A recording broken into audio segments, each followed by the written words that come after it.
Welcome to Parks and Pixie Dust Podcast.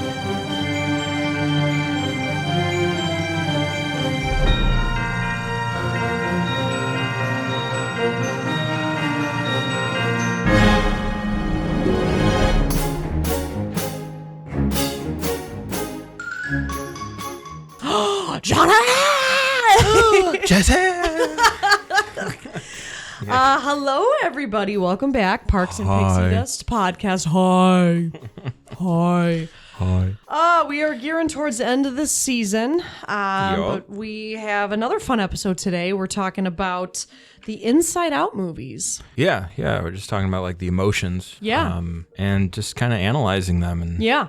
I think it'll be fun. And recently, it was this year that Inside Out 2 came out. Finally, it's not in theaters. It's actually out on video. So, Video. on video, on streaming. You can get it on VHS if you have a VHS player. Which Yeah. there's a theater close to my apartment called Alamo Draft House. And they actually have inside, you can rent DVDs and VHS. That's hilarious. And you can rent a VHS player. So, it's Amazing. interesting. Yeah. Amazing. But yeah, so it's, it's funny because during COVID, it was like things weren't really in theaters. They were just on streaming. And now it's like, okay, they go in theaters again and then they're available then on streaming because nobody buys movies anymore. We just have streaming. Yeah. Basically. Kinda or miss DVD. it. I miss it. I know. Blockbuster, Hollywood Video. Oh, I miss that so much. Like going to a Blockbuster and then picking out your candy Yeah. that you wanted to eat with your video that you're going to rent. Like, I miss that so much. Anyways. Yeah, made it more fun. Oh, so much fun. Yeah. So let's start with obviously the first Inside Out. I actually finally watched that one this year. I had never seen it. Oh, wow. And So good. wow, it got me. No pun intended. It's an emotional roller coaster. Yes. Yeah. Yes. I just think with a lot of these newer Disney movies, I don't know, some of them I haven't loved, like some of the concepts or whatever, but these two I absolutely loved. I thought they were so well done. Just, very clever with how they portray the different emotions. Yes. Like their mannerisms, their roles that they take in Riley, the little girl's life. Yes. And like the colors, the wardrobe choices. Yeah. Which, I mean, like the colors. So I think before we get started, so I was just like, so I used to, in high school, I took a film criticism class. Oh, that's cool. For a quarter. And actually, Mr. Glenn, from, doing like the plays and stuff, he taught that class. Okay. And so throughout that class, like we would look at, like try to find things like symbolism wise in that the directors put into the movies. Okay. To kind of give it more, to kind of go deeper into the movie. Sure. And like the analysis that goes into it. So like, use of colors, the font, how text is like used in credits and like also score. Sure. So obviously this one is big on colors. Sure. Right? Yes. So I thought it'd be fun like to kind of go through the different colors and like what they mean. Yes. Or what originally they meant. So like yellow, happiness, hope, optimism. Blue, strength, calm, stability. Green is greed, growth, nature. Red, anger, passion, danger. Purple, wealth, royalty, spirituality. Orange, energy, enthusiasm, vitality. Turquoise and orange and these other ones are like more for the second movie. Turquoise is loyalty, wisdom, protection. Pink, affection, innocence, and kindness. And gray, moody, emotionless, and conservative. So you found these online of what the like not even just with the movie, just in general, what these colors symbolize, you're saying? Yeah. Okay, yeah. cool. And like I was saying from that class, you kind of, as you watch movies and shows, you kind of pick up on like, oh, that's why they chose that color. Sure. So. Wow, so cool. So then, let's go right into it. So Joy from So I mean, you see Joy, and she's obviously yellow in color. Although I have to say, I find her hair interesting, being like blue. Right? Like, I actually love the pixie cut. I think that's cute on her, but the fact that her hair color is blue confuses me a little, but... I was wondering, like, that, too, because it's like, she might... Because throughout the movie, it's like she wants to stay positive the entire time. The whole time, yes. But you see her kind of like struggle a little bit with trying to find that positivity and a solution for whatever situation they're in. Right. So I wonder if like they chose blue as like maybe there is more to her, more to joy, and you can't like be completely joyful, that you have to have like some kind of sadness in your life. In your joy, yeah, that makes sense. I mean, I think she, obviously in the first movie, she's trying so hard to get back essentially to like headquarters of the brain or whatever, and just has all these obstacles. So I think she's portrayed really, really great. I don't mind the green like dress or whatever she's wearing. Yeah, I'm trying to think what else we had. We were gonna personalities. Yeah, I mean, she's just always trying to think positively. She's like the voice in your head that's always seeing the positive of everything, like that. No matter what the outside situation is, she's just always finding the good in that. Yeah, and that's what. Yeah, which always or also isn't necessarily a good thing, because then we'll get into it with these new other characters, but like it masks over the emotions that maybe you should be feeling and getting out. Exactly. And like I guess we could just. Do I have anything written down for? She's always just trying to find like a solution for everything. Yes. She's like, go, go, go. And like you said, like she is portrayed perfectly. Amy Poehler did the voice, and she was SNL and Parks and Recreation. Yes. If you watch that show. Yeah, I haven't. I've seen parts, but I know exactly who she is. Isn't she the mom in Mean Girls too? I think so. Yeah. I'm not a regular mom. I'm a cool mom. Perfect. Must be. Yes. Right. Perfect. Look at that. Love that. Yes. But if you do watch Parks and Recreation, you could see a lot of similarities with her character and Joy. Because she like takes the leadership role. Sure. And she's always like, she has a plan for everything. Yeah. So I thought that was kind of interesting. And that's probably why they chose her. Yeah. Because she's just like a ball of energy. Well, and I but think she grounds it too. Every human being wants to feel joy all the time. Yeah. Like we don't want to be sad. Like I think that movie kind of taught me. I think I kind of had an epiphany of that we think that being sad is a bad thing. Right. And while sometimes it can be, right? Like of course nobody wakes up wanting to be sad, right? The movie sort of taught me that like sometimes the sadness has to take over in order for joy to come back. That was sort of the big message I got out of the first movie. Like in that part when sadness was like, hold on a second, let me take over. Yeah. You know what I mean? Yeah. No, you're exactly right. Yeah. And guess we could lead right into that, because like joy is the first emotion that we meet in the movie. And then as soon as Riley cries, sadness pops up. And so I thought that was kind of an interesting setup. It's just like, polar opposites in a way at first. Yeah. But yeah, sadness is blue. Yeah. Which rightfully so. That makes sense. Yeah. The term I'm feeling blue. Okay. There you go. Yep. And her outfit is like she's wearing like a turtleneck sweater vest and or not vest, but sweater. Sweater, yeah. And she's just kind of like, moping around. Yeah, she's a very like her body language is mopey. Yeah. And just like, oh, die. I can't do it. Yeah. But the actress who voiced her, she's from The Office. Okay. Phyllis Smith. Okay. But yeah, like it's Joy looks at sadness as like you're killing the vibe of the entire group of emotions. Right. Stand over here in the circle and just don't move out of the circle. Yes. And sadness, like it's weird because sadness is a good listener, but she's also not a good listener because I think the reason is like she doesn't like being told what to do, because then that'll be like, create that sense of like curiosity. Sure. So then she'll touch the motherboard and she'll touch the orbs or whatever, the balls. That's what she's yeah. It's like we got to do that since we don't have the button. Yeah. And then she'll turn the balls blue. Yep. What you doing there, Rex? Freaking out, Rex.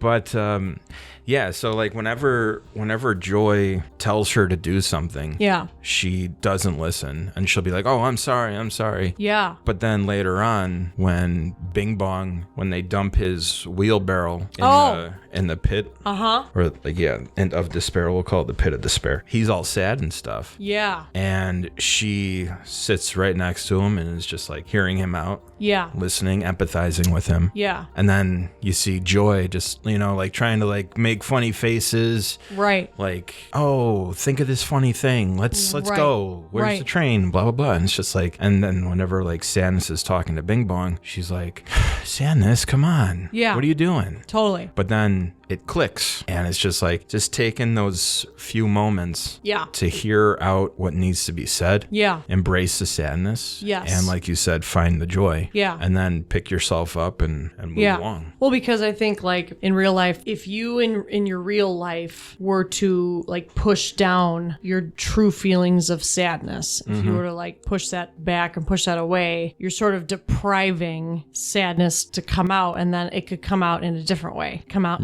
than anger or whatever. And so like it's like in order to experience the joy again, the sadness has to like do its part so that then things can improve to get better. Exactly. And I struggle with that actually a lot in my real life, not to get like deep into that, but I have always struggled with why do bad things happen? Why this, why that? And people say, well, but there wasn't the bad times or there wasn't the sadness, then you wouldn't ever have the joy. And a lot of times I agree with that, but to an extent, right? Like, I mean, actually lately I've been really thinking about getting off of like Facebook, because I'm a part of like mom groups on Facebook, and I'll read, things will just pop up on my feed as I'm scrolling, of people posting heartbreaking stories of what's going on in their lives. And it's not that I want to be like, ignorant or oblivious to things that are going on, but I realized that being on social media, which in our day and age is such a big time suck and is such a prominent part in especially our generation's lives, is that to constantly be exposed to reading heartbreaking things and seeing heartbreaking things every day on Facebook or even the news or whatever, it's almost like I'm giving sadness the permission to just constantly be in the forefront of my brain when it's not necessary. Right. So I've really been thinking about that. Like, I wish I didn't, I kind of need social media because of my job, with posting hair pictures and trying to get clientele and stuff. But I just feel like I get really tired of being exposed to sad things, like more so than I feel like I need to be. I mean, that's the trouble with, like having access to everything. Yeah. It seems like now. Yeah. Whereas like what we were talking about earlier with, I miss going to Blockbuster. Yeah. Renting a movie. Yeah. The idea of going somewhere to do something, or like actually reading a newspaper to get your news. Yes. And not just like taking your phone out of your pocket, turning it on. An Apple News notification pops up. Yeah. Yeah. Yeah. Like that's it takes a toll. It does. It really does. Yeah. And like it's easier said than done than to try to like block those things or like kind of like cut that stuff out. Yeah. Easier said than done, because I've tried doing it a few times too. But you're just hit with all this negativity, especially like during COVID. Yeah. It's just like, oh, what now? Right. So like you said, sadness takes the forefront. Right. When you kind of want to like feel, something more joyful. Yeah, no, I completely agree with that. Yeah. But I do think that sadness is necessary, again, to have joy, because for sure. Because sadness also, I think, allows you to reevaluate what's going on the outside. And so I think that critical part in the movie when Riley is crying and misses her old life of where she used to live and everything. Gets me. I know, gets me too. Yes. It's so critical, because it's then makes her change to make things better. So, because I've known people in my life too that have this toxic positivity where they're always like, well, you have to be aware of your energy and you have to, don't let things get to you and blah, blah, blah, blah. And it's not that bad and just bullshit. Doo-doo. When it's like, but I can't stuff down my emotions, you know? You feel what you feel. Yeah. Yeah, no, you're exactly right. And going back to the movie, another big realization that Joy had when she's like, oh, maybe sadness is essential to Riley, to Riley's growth, is like, so she picks up the memory, the core memory of the hockey game that, well, as Joy remembers, her friends were picking her up, throwing her in the air. Everyone was cheering. She only looked at like the positive side of that. She completely negated the time just moments before where they actually lost the game. And Riley was sitting on a tree branch and the parents came up and they were talking to her, and that part of the core memory was blue. And she didn't remember that because sometimes, like she's trying to control everything. Yeah. So that memory was yellow, but move it around and turned out like there was some sadness to that memory. Totally. And yeah, I mean, we have to, just like we were talking about, embrace the sadness. Right. So we can grow. Right. And yeah, like earlier tonight, like when Natalie was grabbing the ball underneath the dining room table and she stood up and bonked her head on the underside of the table and cried her eyes out. Yep. You got to feel some kind of pain. Yep. She learned her lesson and not bonk her head. Yeah, and then she was enamored with the lights. Yep. Lights? Yep. But yeah, no, sadness. And, at the end of the movie, spoiler alert, Joy realizes like when Riley is, talking with her parents, just like, sadness, you take the lead. Yeah. And then they all work together. Yeah. But yeah, no, it's important to, it's okay. And that's the thing, like a lot of people want to come off as like, or I feel like there's a lot of people out there in general, like men especially, who want to come off as like, I'm so masculine, or like nothing gets hurt me, nothing gets to me, but it's okay to be vulnerable. Yes. I think men's mental health is not, like, it needs to be more recognized. Yeah. Because I think men are taught, be masculine, rub some dirt on it, like, buck up. Yeah.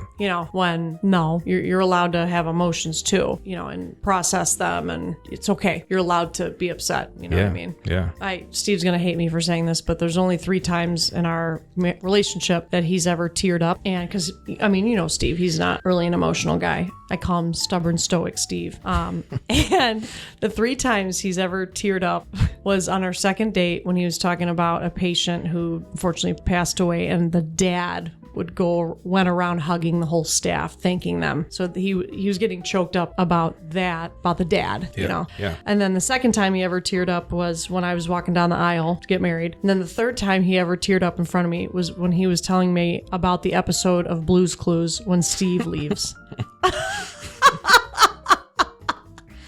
And I was like, "Are you okay?" Like his eyes were welling up as he was because he got the DVDs for Natalie. Yeah. Because she usually watches an episode or 2 before bed, and I guess the DVDs that he bought were the one when Steve goes to college. Oh, okay. And now Blue's Clues now is like a completely different host. I think they had a host right after Steve left that was somebody else. Now they have even somebody new today. I haven't watched the new ones. On. I think I have not watched the new ones, but everybody loved Steve. The original ones are just the best. And so I was laughing so hard because I'm like, what is wrong with you? Like my husband doesn't cry ever, And so the fact that only the 3 times in our whole relationship that I've seen him tear up, one of which was talking about Blue's Clues.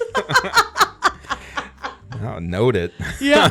So, but that's pretty. It's great. Emotional because it was such a great show. You know what I mean? Yeah. You get attached to these characters. Yes. Hosts and stuff, and this sticks with you. But actually, so speaking of characters, if you don't mind me, I'm going to segue. Into some of the other ones in the first movie. I do think that joy and sadness are obviously the most important in that movie, but it is funny to see how the other characters are portrayed. Like I love anger. Yeah. Anger is so funny. Like the flat head. Yep.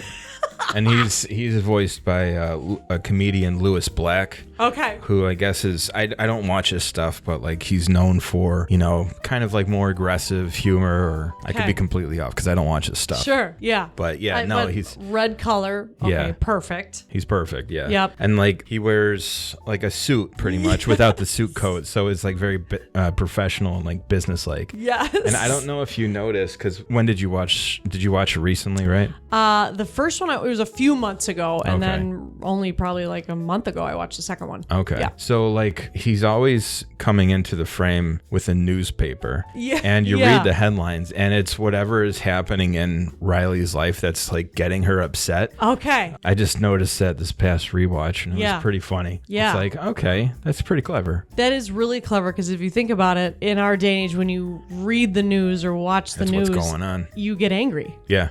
Yeah. Or when you like get, social media or media stuff, it can make you angry. So that's perfect. It really is. Yeah, I love it. I love that. But yeah, then there's also Fear. Yep, that's the purple guy, right? Yep. Not too much to say about him, except like he's just there for Riley's protection. Yeah. Yeah, like I didn't. He was there for more of like the slapstick comedy. Totally. He had a more like a larger role in the second one, I felt. Yeah. But yeah, I mean, standard Fear. Yeah. Like getting spooked from little things. Right. Yeah. But I thought that was funny. Like, I don't know, the purple color to me, that made sense for some reason. I don't know why. Yeah, that one, I actually had a question mark about that, because like going back to what colors represented. Sure. Like wealth, purple represented wealth and royalty and spirituality. I guess Fear would fall more with spirituality than wealth or royalty. Yeah, or the only other color I would think Fear would be like gray. Yeah, which they use in the second one. Right. Yeah, and then our final main emotion, disgust. Isn't that by Mindy Kaling? Isn't she? Yeah, also She's from perfect. The Office. Yeah. She is absolute perfection for that. Yeah. Because she's got kind of a gossipy sounding voice. Mm-hmm. Right? Like, I don't know how to describe it.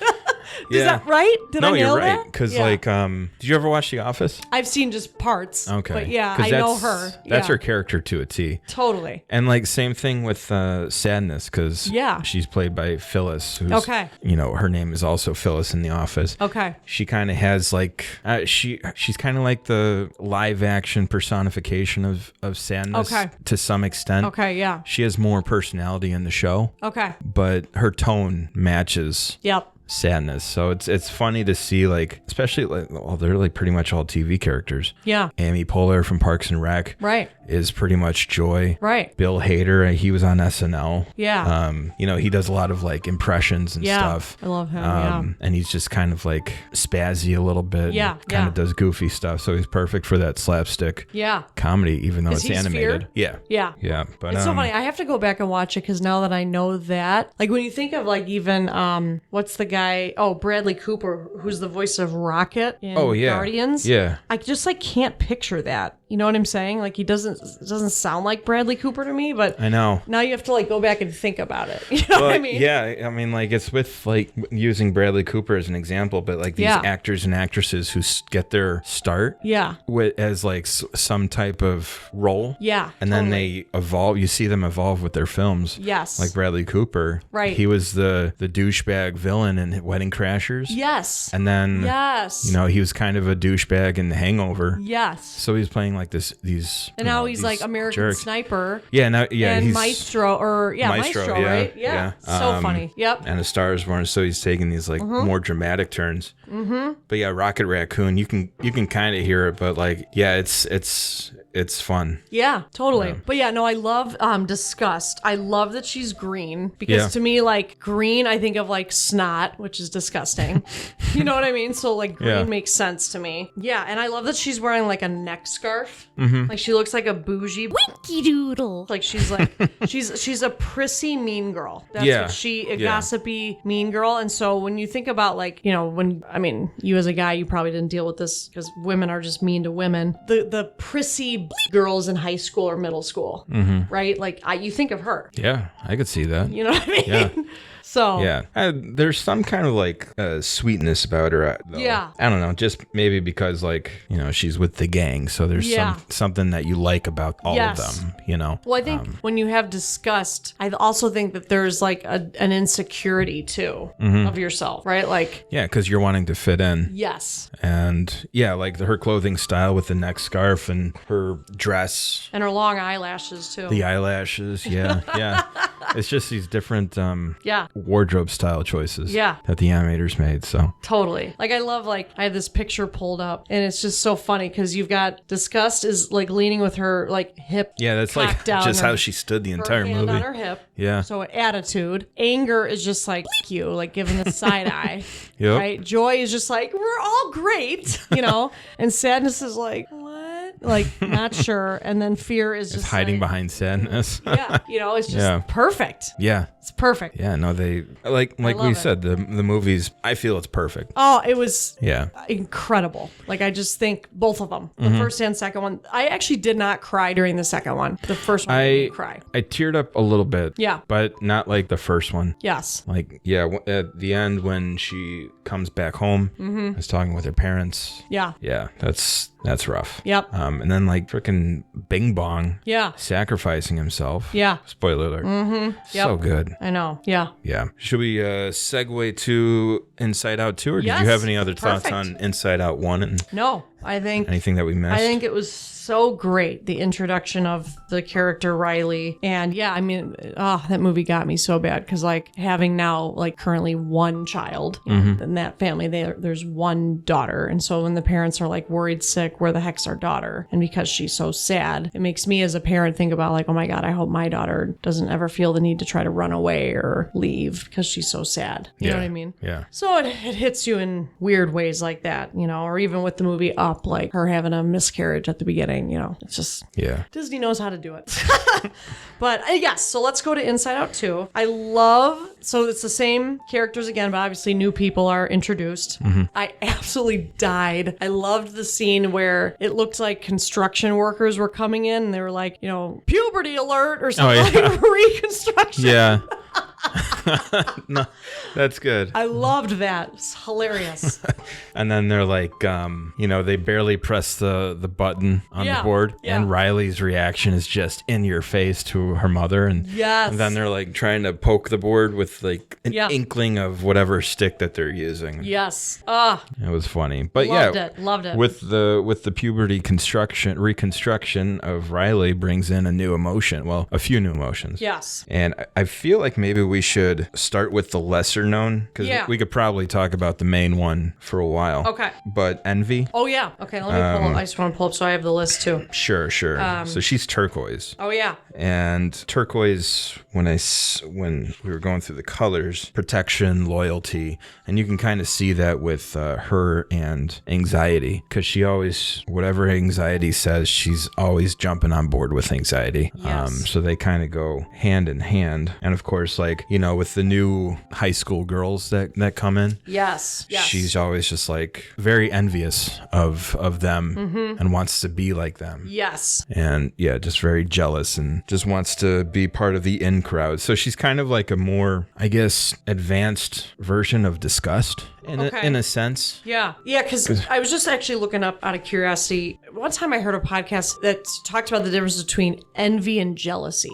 Okay. So envy, the actual definition is a feeling of discontented or resentful longing aroused by someone else's possessions, qualities, or luck. So envy is like, you have that and I don't and I wish I did. Whereas I think jealousy, let me just make sure I have the exact correct definition of jealousy. Yeah. Desire of envy. Envy is like the desire of needing something. Yeah. Or wanting to be a part of something. Yeah.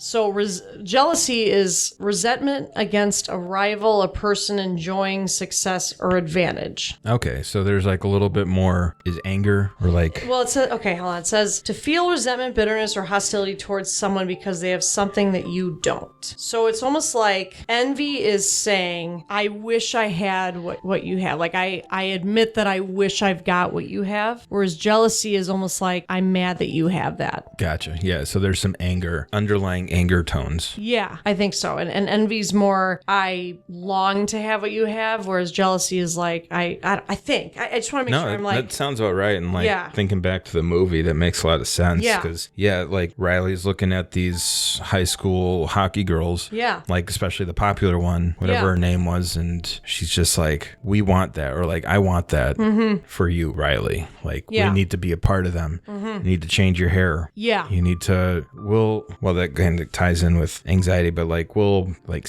make sacrifices, but we'll have this. Yep. Whereas jealousy is like, I'm not going to do all that to be you. I'm just mad that you have it. Whereas envy is like, I want what you have, but I'm going to do everything to get what you have. Yeah. Sort of. Right? Yeah. So I think that's... Jealousy, you kind of want to take like the shortcuts to get and you're just bitter. You don't do anything about it. Yeah. Always wants the next best thing. Yeah. But doesn't want to do it. So that's interesting. So envy, like you said, is more of a turquoise kind of color. What was again, I'm sorry, repeat to me the meaning of the turquoise or like color? The symbolism. It was like loyalty, protection, and I don't know, I'm trying to remember it. I have it written down. Yeah. Loyalty, wisdom, and protection. That makes sense. Loyalty. Yeah. And in the movie, you could see her loyalty to anxiety. Yeah. Because, I mean, she looks up to anxiety. Totally. Literally and figuratively. But yeah, she's just like, we need to be a part of that group. Yeah, because I think envy is trying, like envy knows that anxiety is trying to protect Riley. Because that's the,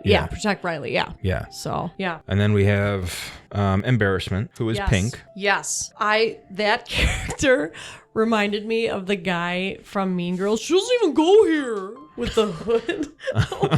You know what I'm talking about? I have to rewatch it. Damien, the guy who there's a scene where he's like sitting with his hoodie on and sunglasses and he's like, she doesn't even go here. Like, it just reminds me of that just because of his hoodie like over his head. You know what I mean? Yeah. But yeah, obviously Embarrassment, he's a bigger, stockier guy and he's trying to hide himself. Yeah. So he's trying to make himself look smaller. Yeah. When like he's not a closing small off guy. with his hoodie. Yeah. Yeah. So I think it's funny that they make him look like a bigger, bulkier character. And to be honest, when you feel embarrassed in real life, you want to like hide. Yeah. You want to be smaller than you are. So that I thought was perfection with how they portrayed him.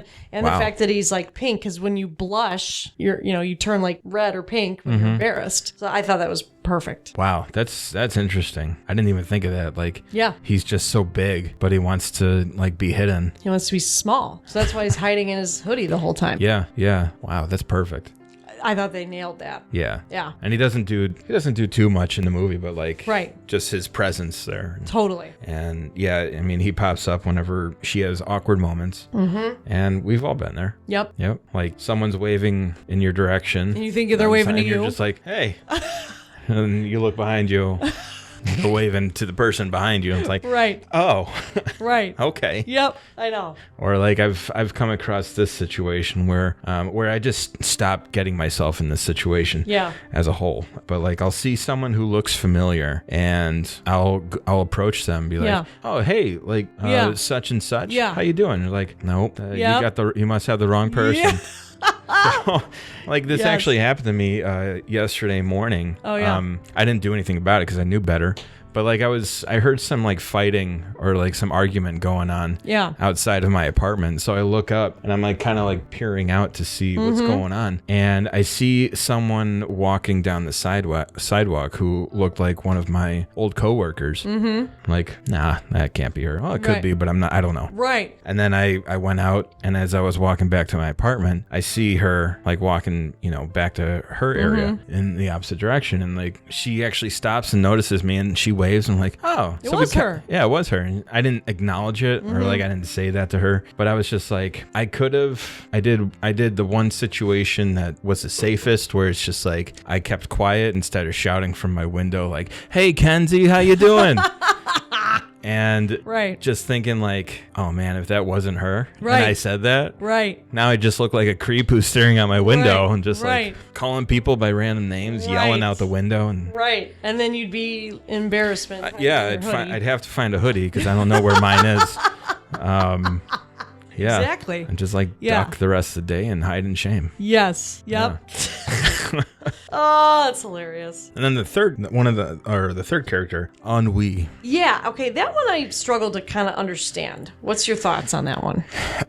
So ennui is, what does it mean? It's a French term and comes from the Latin word inodiere, probably butchered that, meaning to make loathsome. So it's kind of like a sense Loathsome or yeah, lonesome? Loathsome. Okay. But like they kind of portray it as like boredom. Okay. Like the feeling of like, I don't care. I'm Okay. just here, but I don't want to be. Okay. And, she's kind of like they describe the color as like a moody purple. Yep. Because it's not quite gray, Right. which you feel like that term coincides more with a grayish color, but it's kind of like, yeah, it's like a weird. It's like a dusty purple. Yeah.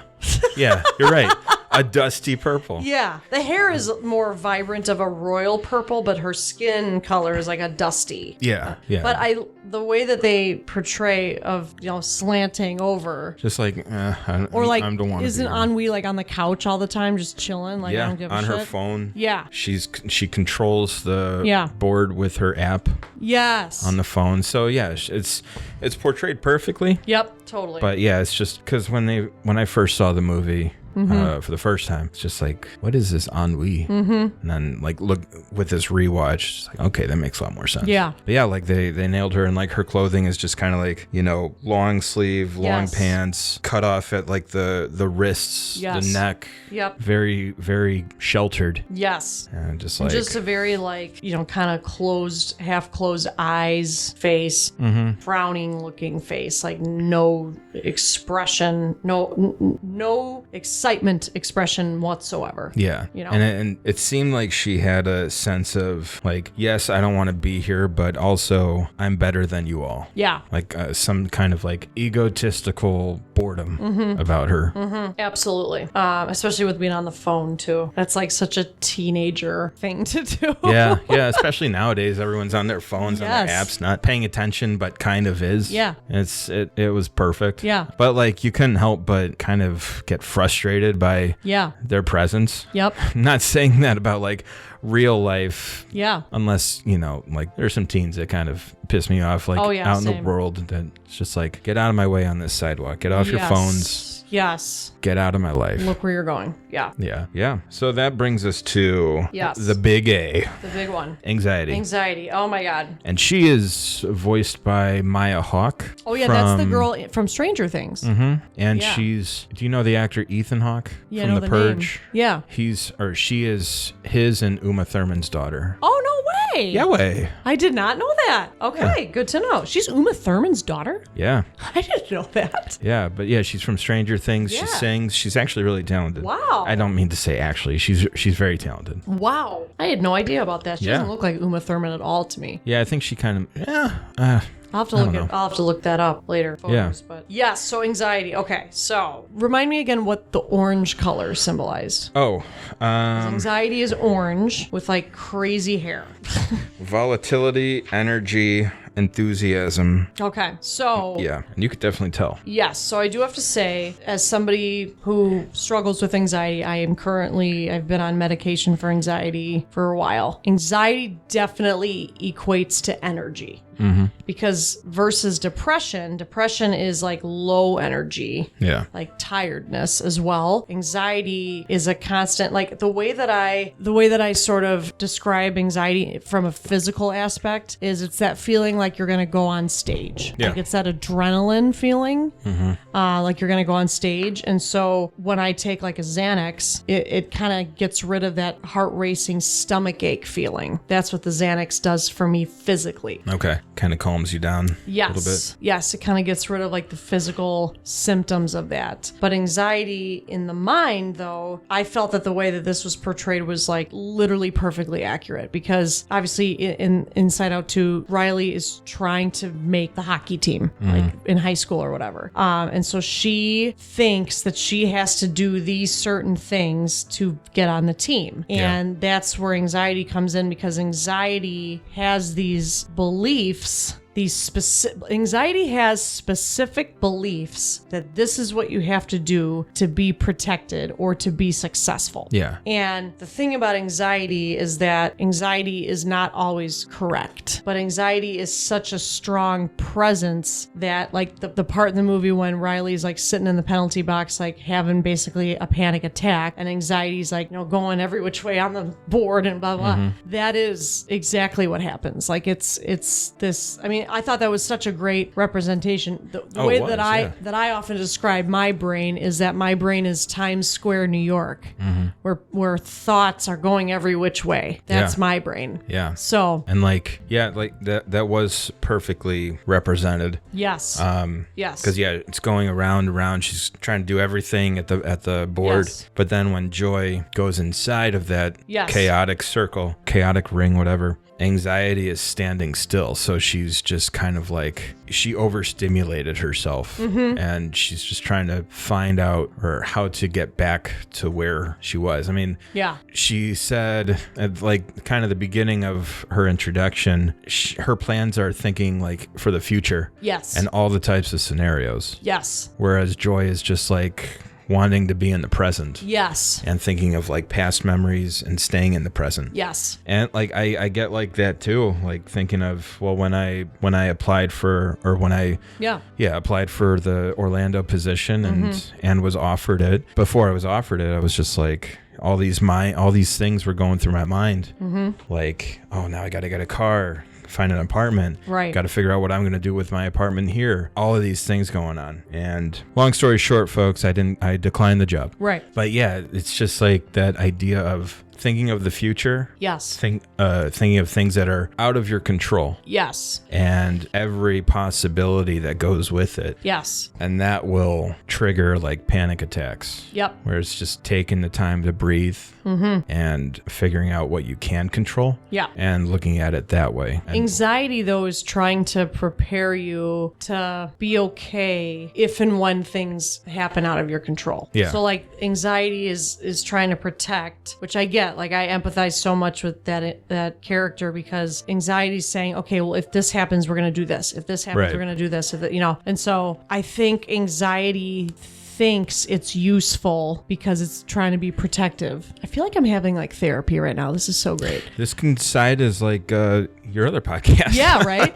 Like I feel like anxiety is trying to be useful by coming up with how I'm going to handle each scenario. But when you have to constantly be thinking about each scenario and what could go wrong, you're actually doing kind of damage to yourself because you're exhausting yourself. Yeah, and that affects different other aspects of your life mentally and physically. Yeah. As you could see in the movie, she was losing sleep. Yep. By she I mean Riley, like she felt like she had to score all the goals, even if it was like fighting against her own teammates. But yeah, like it's like you said, trying to find a solution for every possible scenario. And it's that'll take a toll for sure. Yeah. Whereas, Joy was just trying to like take it back, or like bring it, take a step back. Yeah. Breathe. And then, at the movie, I don't know if you caught this, like anxiety is drinking anxiety. I think I remember that. Yeah. But then that's hilarious. I also caught this, like she comes in when they're doing the reconstruction. Yeah. She comes in with her baggage, like emotional baggage. Yeah. I thought that was like, there's just a bunch of like little clever things. Yes. The movie was so clever. I loved it. But one of so the part that resonated with me the most was like towards the end, when the characters when the emotions, they find the belief and they gotta get it back up to headquarters. Yes. So they just all turn to Joy and they're like, what do we do? How do we get up there? Yeah. And Joy, I wrote the quote down because this is the part that got me. She's like, I don't know how to stop anxiety. Maybe we won't. Maybe this is what happens when we grow up. you feel less joy. Yeah. Oh, I remember that line. Yes. And it's just like, like in the first movie, Joy learned that you have to work with sadness. You have to embrace the sadness to grow. And she's exactly right. Like, maybe you just have to, maybe anxiety, we can't get rid of it,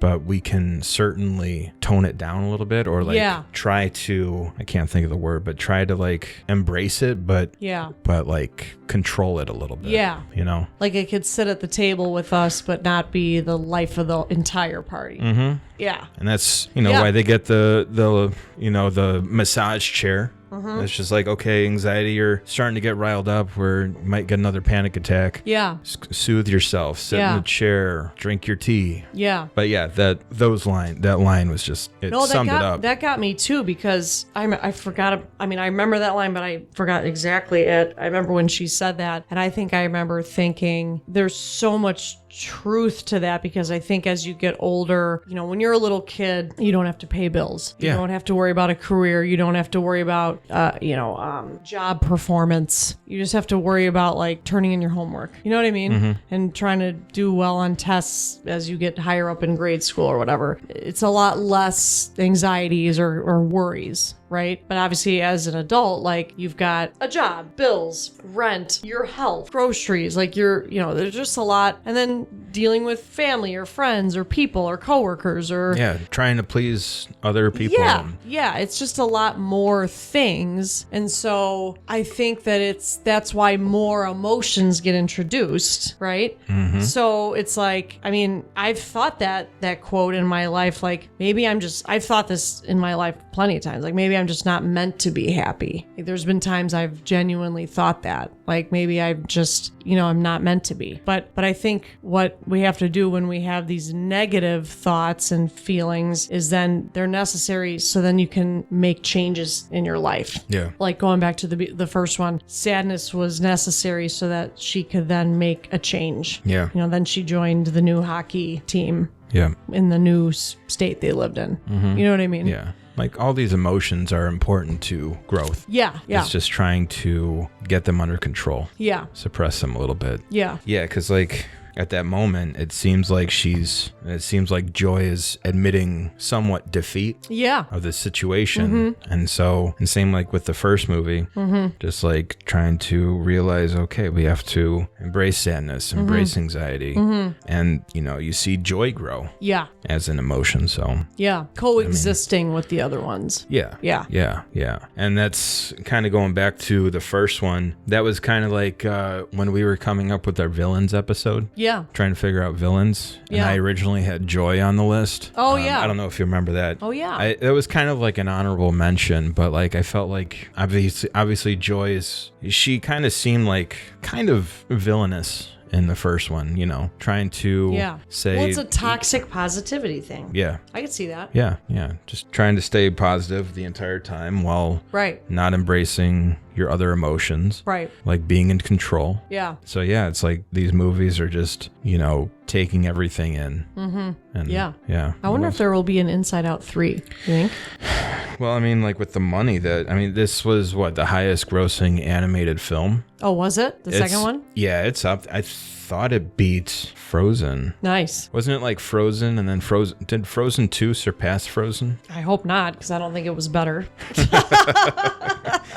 As the Frozen fan, I don't think so. Yeah, but Inside Out 2 made a lot of money. Okay, yeah, I thought it was great. But like I said, the first one was what got me more emotionally, surprisingly. Yeah. But anxiety, I thought it was very accurately portrayed for sure. So. Yeah, no, the first one, like you said, got me emotionally too. Yeah. Yeah, because it's, I don't know how to put it. Older you get, the more complex your emotions are. Yes. But it's going back to the simple emotions of the first movie. Yes. Where, there's some sort of innocence about it. Mm-hmm. Being a child. Yep. Growing up and just seeing that in animated form. Mm-hmm. And her relationship with her parents. Yep. Because it was such a strong bond. Yeah. And then just for it to all disappear. Mm-hmm. Yeah. And all those islands just crumbling. Yes. Yeah, it's just heartbreaking, especially for a kid that age, because I think she's 12 in the first movie. Yeah. And the second one is when she's 13. Right. So yeah, with the success of this, it wouldn't surprise me if they attempted to make a third one, but it's just like, where can you go to kind of keep it? I'm sure they could do a great job, but keep it like, a little family friendly, but maybe more on like the adult side, because like, what other emotions would you, unless they deal with like some form of depression? Yeah, but that would be sadness. Yeah, I don't know. I'm sure they'll come up with, because sadness, maybe it would be something where sadness is a lot more prominent with depression or something. Yeah, with whatever's going on in Riley's life. Yeah. Or sadness and anxiety pairing up with something. You know what I mean? I don't know. That's not bad. Yeah. It's not a bad idea. Yeah. That's good. And then, Riley's in college, and then alcohol comes in the system and floods.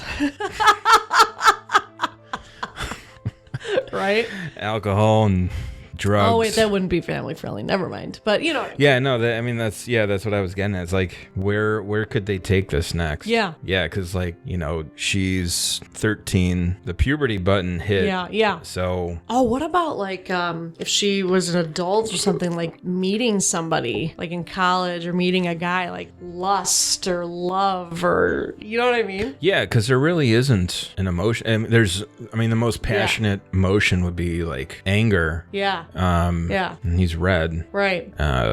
Yeah. I don't know. I bet you they'll come up with something. I think that'd be funny. They are coming out with a show that's based off of like the Dream Productions studio from the first one. Yeah. So that'll be interesting. Yeah. And I'm not sure if they have another Inside Out show on the light, but no, like these two movies are perfect. I think they're so great. Such an awesome concept. Something so different. I loved it. Well, I feel like it, and you wouldn't know this because it's based out of Epcot. Yeah. Like back in the day. Yeah. But I feel like this is kind of a play off of an extinct attraction called Cranium Command. Okay.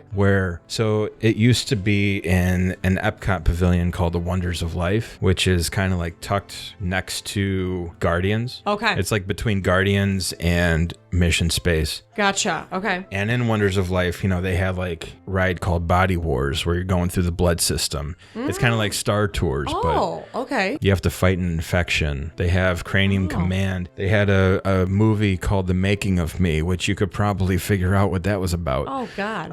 Okay. It was an animated with Martin Short narrating. So yeah, but Cranium Command, it was like kind of you're in the body of this or like I think middle school kid, so around like Riley's age. Okay. And you're working together with this new recruit, Buzzy. Okay. And you're working together with the other organs. So you got someone as the brain, someone that, or like people as the lungs, liver, kidneys, whatever. Yeah. And they have like famous actors, like I think it was from SNL, if you remember, like back in the day, the two guys, like I'm gonna pump you up, that kind of thing. Okay. I guess not. But like there were, celebrities like working these different parts of the Mrs. body. Frizzle and the Magic School Bus show up. Oh, that's too early for Cranium Command. God, that was. Yep. Just oh my God. I know. How do the for a frickin' salmon? I love it. Figuring out how to fertilize eggs. Oh, Jesus, that's hilarious. That was funny. God. Okay. But like, yeah, I feel like they took that concept of, the body parts or the organs like working together and communicating with each other. So and they turned it into Inside Out, but like in the mind. Sure. Okay. And with emotion. So I feel like that's where they got this idea from. Yeah, maybe the concept came from that. Interesting. Yeah. Yeah, cool. it's such a cool concept. Yeah, I think they might have the Cranium Command attraction video on YouTube. They have everything on YouTube. So because it is kind of funny. Yeah. They're like all comedic actors and stuff. Yeah, So. that is funny. The stuff Disney comes up with is great. Oh yeah, it's very clever. Yeah. Yeah. But yeah, no, I think these movies are so great. Such a new concept. I think it really, while it's a family, friendly movie, I just think it really speaks to adults too. Yeah, and like, especially with people who don't really understand those those emotions. Yeah. Don't really feel it. Yep. This could kind of open their eyes and yes, give some kind of insight of like what the people yes. dealing with these emotions are going through. Absolutely. Yeah, I mean, like, they're perfectly represented. That Yep. panic attack scene was just spot on. Yep, I agree. Yeah. Yeah. Anything else you want to add? I think it was great. Yeah, no, I enjoyed this conversation. Yeah. Of these Me too. characters. Like, yeah, they're all just relevant. Yep, very much so. And yeah, no, I don't really have anything else to add. Do you? I think if there were to be Here we go. Here we go. a non-family friendly emotion. You know what I'm gonna say? Let's go there. They'd have to add horny. Well, like what we were talking about in the past episode with the D23 announcements and them announcing Toy Story 5. And like, Inside Out 3 could be, horny. And, mix in like alcohol in there. And then Toy Story 3 or Toy Story 5, it's like, what toys are you going to introduce?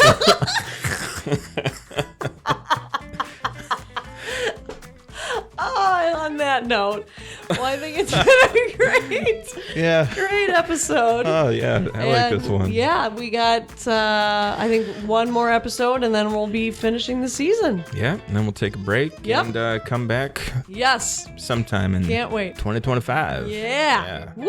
All right. But we'll talk more about that on the next episode. Sounds great. All right. You have a great night. You too. Bye. Bye.